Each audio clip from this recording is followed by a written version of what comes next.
You ever have one of those moments where you think, no way, this can't be real. There's got to be a hidden camera somewhere. Yeah, well, that was me the day our HOA president decided my front door was the wrong shade of blue and slapped us with a $500 fine.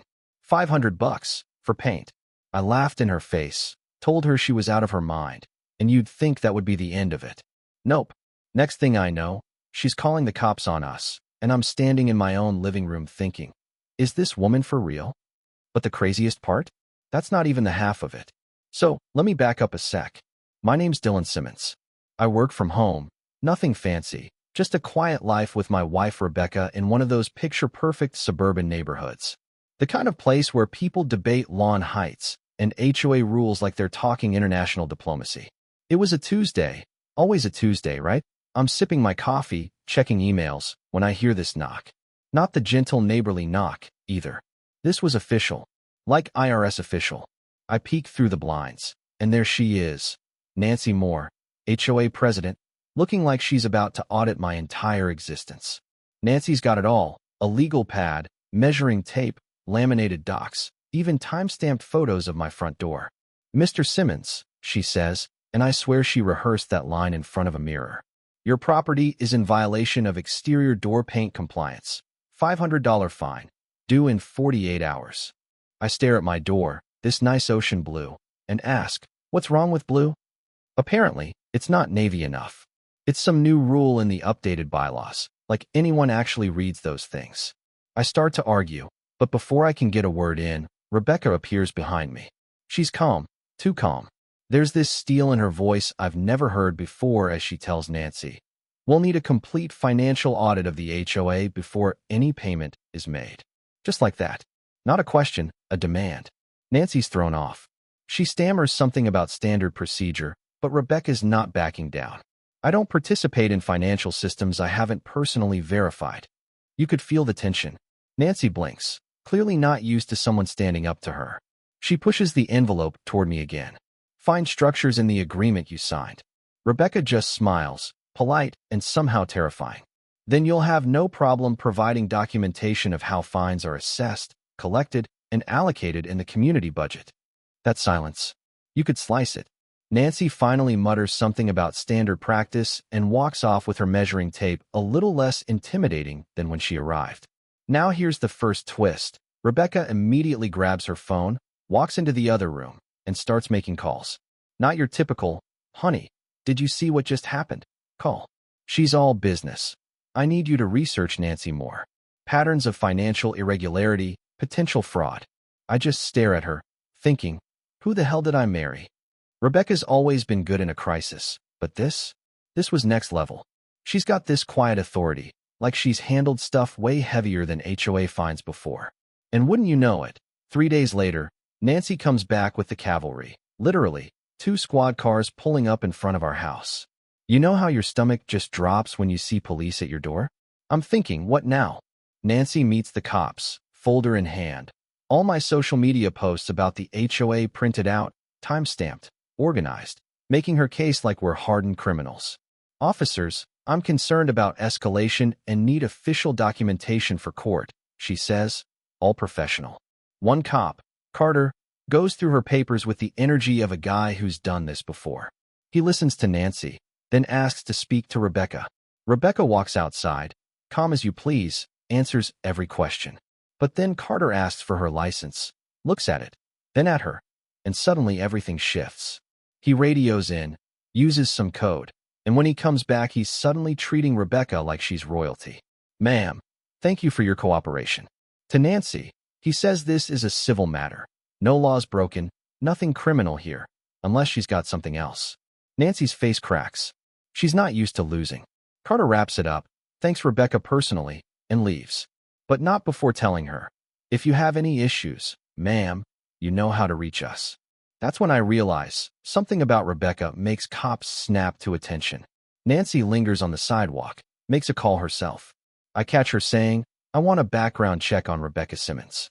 Not just Google stuff. Real investigation. Within an hour, some guy named Tommy's knocking on doors, introducing himself as a community safety researcher. Private investigator. Yeah, right. But here's the kicker. Tommy comes back to Nancy 2 weeks later, looking rattled. Ma'am, I've been doing this 15 years. I've never hit this many walls. Simmons' employment records, sealed. Vehicles a government fleet. No public record before 2019. Nancy's hand starts to shake as she realizes this isn't about a blue door anymore. What kind of person has sealed court records and government vehicles? Tommy tells her, federal witness, undercover cop, intelligence operative. Take your pick. While Nancy's panicking, Rebecca's been busy. She cross-references every violation notice Nancy's ever written, matches them up with homeowner demographics, builds a spreadsheet showing patterns, elderly folks, immigrants, single parents, all getting hit with the worst fines. She finds over $127,000 funneled from violators straight to Nancy's private business. Organized. Systematic. Fraud. But here's where the story flips again. Tommy's investigation into Rebecca's past triggers some kind of alarm at the county level. Suddenly, Rebecca gets a notification. Her operational security's been compromised. Countermeasures are going into effect. She's calm, but there's this edge to her now, like she's in the middle of something bigger. Nancy, realizing she might have poked the wrong bear, doubles down. She calls an emergency HOA meeting, claiming government surveillance, illegal harassment, paints herself as the victim. The meeting? It's a circus. Nancy rolls out a PowerPoint about community infiltrators and security threats. My live stream blows up, comments flying so fast I can't read them. And then, Nancy's laptop glitches. She accidentally projects her own files. More property solutions, client database confidential, splashed across the wall for everyone to see. For 30 long seconds, every resident in the packed community center is staring at clear evidence of Nancy's fraud. And just like that, Mrs. Parker, sweet 78-year-old lady who everyone thought was half senile, stands up and says, I paid Nancy $3,000 for violations that didn't exist. One after another, neighbors start testifying. Thousands paid, threats made, lives upended. Rebecca steps up, lays down the law, cites the civil code, explains the requirements for HOA transparency, outlines how the scam worked, and what people can do to get their money back. Nancy tries to fight back, claims it's all a misunderstanding, but it's over. Her credibility's shot, the whole room knows it, and by the next morning, the county fraud squad's on the case. I'll be honest, by now I'm reeling. I go home and ask Rebecca, point blank, what's really going on? Who are you? She gives me this look, half sad, half proud, and says, there are parts of my work I can't discuss. It's not about you. It's about protecting people. I try to let it go, but it eats at me.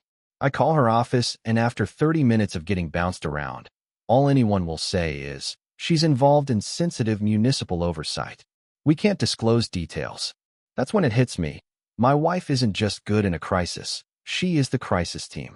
A week later, Rebecca gets suspended, possible conflict of interest, because she's investigating her own neighborhood. For the first time, she looks honestly worried. She works day and night to make sure every victim's evidence is bulletproof, every story documented, every check accounted for. After 2 weeks, the county clears her. Not only is her work above board, they say her being a resident actually helped catch the fraud. The day of the takedown, I watch my wife coordinate a full-on law enforcement operation. County Fraud Division, local cops, even feds. Nancy's house is swarmed. She comes out in cuffs, still playing the martyr. When Lieutenant Morrison shows up, he spots Rebecca, salutes her in front of everyone. Captain Rodriguez, it's an honor. Whole place goes silent. That's when I realize, I've been married to a cop this whole time. Not just a cop, a legend in fraud investigation. The neighbors go nuts. Mrs. Parker hugs Rebecca, crying, you saved my home. Reporters everywhere, live streams blowing up. My head's spinning, but I've never been prouder. Nancy gets 2 years, restitution, her company dissolved. The community votes Rebecca as HOA president, unanimous. First act? Total transparency. Every meeting live streamed, every dollar tracked, everyone has a vote.